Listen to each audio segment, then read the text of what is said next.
Gentlewoman from Florida. Thank you so much, and I thank the gentleman from Illinois for his time. As he explained, our motion to recommit would reduce the United States contributions to the Organization of American States by $15 million and instead direct that funding to NED, the National Endowment for Democracy promotion programs. Recent events call into question the commitment of the OAS to its historic values of democracy and human rights.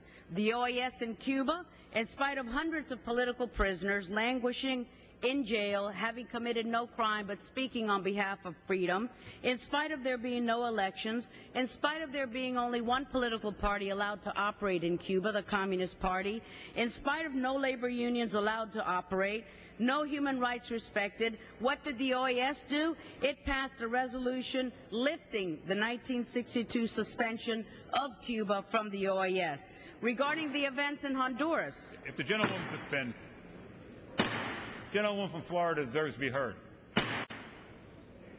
Gentlewoman from Florida. Thank you. Regarding the events in Honduras, the OAS ignored President Zelaya's ongoing constitutional violations and remained silent when the Honduran Supreme Court acted, when the Attorney General decided, when the Human Rights Ombudsman decided, when the National Congress voted, all declaring his referendum illegal. The United States is footing 60% of the entire budget bill for the OAS, while that organization pursues an agenda of appeasement toward repressive governments in the hemisphere. The hard-earned dollars of your constituents go to fund this sham. There are clearly much better uses of U.S. taxpayer funds in order to advance an agenda of freedom and democracy. The National Endowment for Democracy has a long record of fighting for fundamental freedoms for democracies around the world. The $50 million will be better spent by NED to support dissidents and those struggling to advance freedom in the countries of the Americas. A few examples of the OAS actions. I wish I had more time.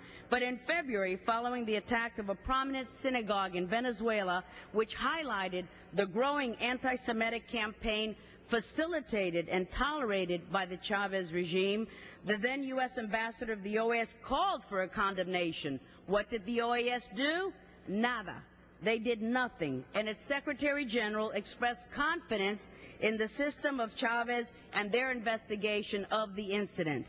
What about Nicaragua? In November of 2008, during their municipal elections, the OAS again did nada, nothing about reports that thousands of Sandinista supporters wielding homemade rocket launchers continued to arrive in Managua from all over the country, gathering outside the Supreme Electoral Council building to demand a final verdict on the elections. The OAS also did nada, nothing about the destruction of 3 opposition radio stations in the city of León during these municipal elections. U.S. taxpayer funds are better spent supporting the work of the bipartisan National Endowment for Democracy to help strengthen democratic institutions around the world. Let's help NED do something. Let's stop the OAS from doing.